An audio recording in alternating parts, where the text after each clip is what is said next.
l'aventure, là, qu'est-ce que t'as fait? J'ai couru. Ouais, bah moi j'ai fini là. Lui, c'est Bertrand. Je voudrais essayer de le faire bosser chez ton père. Il a galéré, il a envie de s'en sortir. T'es fermier alors? Toute la journée, je cueille.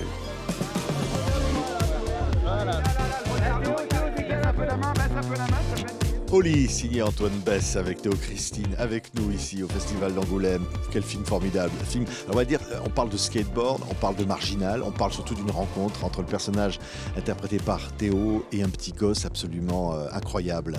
Et ce film nous touche aussi, c'est pour ça. Bah, disons que en fait, je pense que ouais, le film est très basé autour de ça. C'était moi ce qui m'intéressait, c'était de traiter les trajectoires de deux personnages dans des familles un peu dysfonctionnelles, hein, et surtout autour du deuil et de voir comment ils pouvaient se réparer ensemble. Et le skateboard était pour moi un très bon prétexte parce que y en a un, c'est un ancien pro skater et le petit rêve de devenir skater. Et je trouve que c'était super intéressant de le mettre dans un cadre qui est celui de la campagne parce que c'est un cadre assez atypique et qui en même temps est très normal. Il y a énormément de skateurs qui viennent de la campagne, mais c'est pas quelque chose qu'on a l'habitude de voir. Ouais, hein, et c'est vrai, Théo, la rencontre avec Christine Billon, ce petit gosse là, est absolument incroyable. Hein. Ouais, il est génial. Surtout, c'était son deuxième tournage. Et en fait, non, ça a été hyper agréable de tourner avec lui parce que déjà, je pense qu'il avait un petit peu ce plaisir de jouer qu'il avait connu sur son premier tournage. Et c'est vrai qu'on a été assez connectés rapidement dès notre première rencontre parce qu'il fait un peu de surf aussi, on vient tous les deux un peu des sports de glisse, donc ça a matché assez rapidement. Et voilà, dans les scènes, c'était plus le tournage avançait, plus il s'amusait, plus il prenait plaisir et plus il avait envie chaque jour, donc c'était hyper agréable. Et non, je me souviens pas d'un seul moment où ça a pu être compliqué ou un petit peu laborieux, franchement. C'est clair. Il est super et voilà, c'était très agréable de travailler avec lui. Ouais, ça s'appelle Oli. Regardez les images de ce film. Oli. Oh, tu vas où? Faites-moi, petit! On a les mêmes problèmes, toi et moi. Pierre, c'est fini les cours de skate. Bertrand, c'est pas un modèle. C'est ça que tu veux devenir? Je veux pas devenir comme lui, je veux juste faire du skate. Le petit, il a un rêve! Alors vous allez l'aider! T'as toujours le choix entre dire oui ou dire non. Il n'y a personne qui peut rentrer dans ton crâne et faire le choix à ta place. Un petit gamin qui retourne vivre chez son père après un deuil et puis un gars qui vient travailler à la ferme, hein, et qui va apporter son univers et peut-être une forme de rédemption, une forme de découvrir autre chose. Chacun prenant, grâce à l'autre, une nouvelle envolée. C'est ça ce qui est beau dans ce film, Théo? Bah ouais, non mais comme l'a dit Antoine très bien, c'est que l'un va aider l'autre à se réparer. Et je pense que surtout dans ces petites campagnes où il n'y a pas beaucoup de monde, tu fais souvent une rencontre dans ta vie qui va te permettre de t'élever en tant qu'adulte ou de réparer des choses passées.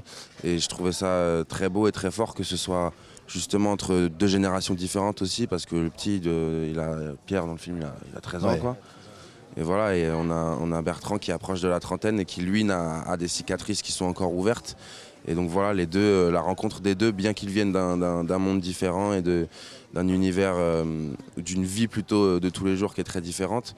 Voilà, ils viennent tous les deux, comme l'a dit Antoine, de familles dysfonctionnelles où il y a des cicatrices qui sont encore ouvertes. Et donc les deux vont se penser mutuellement. Ouais, dans le milieu du gosse, il y a le père, c'est interprété par Cédric Kahn. Là, c'est une forme on va dire, traditionnelle, peut-être une forme de dureté ou de rigidité. Et finalement, c'est cet homme marginal, hein, pour le dire le mot, qui va susciter l'admiration du gosse. À travers le skateboard, bien sûr. Bah, complètement. Je pense qu'en fait, le truc qui m'intéressait, moi, alors il y a quelque chose de, sans rentrer dans un truc très autobiographique, mais il y a quand même quelque chose qui, moi, me touchait, c'est que quand j'ai grandi dans les Landes et quand on a déménagé en Dordogne, bref, c'était assez compliqué dans ma famille et il y avait vraiment un truc où moi j'ai vraiment retrouvé une famille de skateurs en fait à la campagne.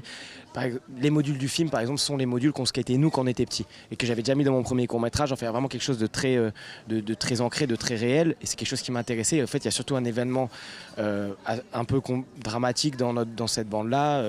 3 ans ou 4 ans avant que je commençais à écrire le film, il y avait un peu l'icône des skateurs de cette bande qui s'appelait Béranger, qui est décédé parce qu'il a eu une vie de marginal et il est décédé assez jeune. Et je me suis vraiment dit qu'il y avait une histoire à raconter derrière ça, parce que derrière lui, ça raconte aussi beaucoup de choses sur la campagne, sur l'ennui, sur l'avenir qu'il y a en campagne. Et en fait, le skate est un échappatoire et c'est une passion, c'est quelque chose qui anime. Mais après, ça pose aussi des questions sur qu'est-ce qu'on peut en faire. Puis quand on a des démons, est-ce qu'on peut arriver à les passer par la passion? En tout cas, c'est ce que le personnage de Bertrand incarne, et c'est tout son combat qu'on sent. On sent que le skate, il l'a encore en lui, mais en même temps, il le réfute, et on va comprendre pourquoi au cours du film. Ça, je vais pas le dévoiler maintenant. Et c'est ça que je trouvais très intéressant. Le skate, en fait, c'est un vecteur de réparation dans un univers qu'on n'a pas l'habitude de voir, c'est celui de la campagne. Mais voilà, c'était pour moi, c'était ça qui était très important, c'était partir de quelque chose de très personnel. D'où l'hommage qu'il y a à la fin du film, d'ailleurs. Ouais. Et après, de l'ouvrir sur un film plutôt classique. Oui, et c'est vrai que le skate, là, skateboard, c'est le moyen peut-être à un moment donné de repartir, d'avoir une capacité à dire on peut y arriver, on peut réussir, on peut se réaliser, on peut être numéro 1, je sais pas. Ouais, non, puis surtout, je trouve ça très juste ce que dit Antoine, parce que tu m'arrêtes si je me trompe. Mais c'est vrai que quand tu fais du skate, enfin les skateurs que je connais, que je vois un peu, il y a toujours un côté qui est un peu quand même rock'n'roll et tout. Il y a toujours ce truc d'aller à l'extérieur et de faire ce qu'on aime, que ce soit solo, que ce soit seul ou avec des amis. Mais c'est vrai que je trouve que quand je vois des groupes de skateurs, il y a toujours ce truc d'une seconde famille un petit peu qui crée des liens très forts et où tu te crées vraiment un autre groupe, une vie parallèle à la tienne. Et donc voilà, que le fait que dans le film le skate soit l'échappatoire de ces deux personnages, même si c'est passé pour Bertrand, je trouve que c'était pile la bonne chose en fait pour trouver ce lien entre Pierre et Bertrand. Ouais, beaucoup d'émotions dans cette relation que le spectateur ressent. C'est un film touchant. C'est vrai que les personnages sont très attachants. C'est beau d'incarner ça, d'incarner ce personnage. Pardon.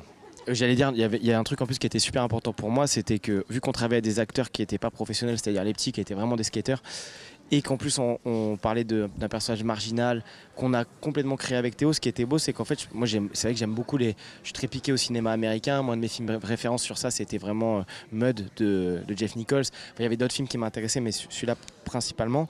Et on est parti sur un scénario assez classique au final, mais l'idée c'est vraiment de travailler un personnage, et c'est vrai qu'en France on le fait pas trop. Et moi, ce que j'ai trouvé génial avec Théo, parce qu'on se connaît aussi dans la vraie vie, donc on a pu s'accorder une vraie prépa, c'était de créer un personnage, et en s'inspirant évidemment de personnages existants, notamment de Béranger, mais après voilà, de le quitter aussi pour que Théo ait sa place et qu'on trouve une justesse et qu'on arrive à le faire exister avec Christine aussi, parce que Christine au final il joue lui-même, alors que Théo, lui, c'est pas du tout lui. Et c'est ça que j'ai trouvé beau, et moi qui m'a plu dans la démarche, c'était d'arriver à faire exister tout ce monde-là, parce qu'il y a des trucs assez féeriques, assez oniriques, et en même temps il y a des trucs très réalistes comme tout l'univers de de Jean-Marc, c'est-à-dire l'agriculture, etc. Et c'était l'idée de baliser un peu le monde de la campagne, de le rassembler dans un film et de suivre surtout l'émotion. Et je pense que, pour moi, le cinéma c'est de l'émotion, et c'était très important qu'elle y soit. Et je trouve que dans ce qu'ont apporté Théo et Christine, j'étais très content de ça, parce que je trouve que le film est porté par ça.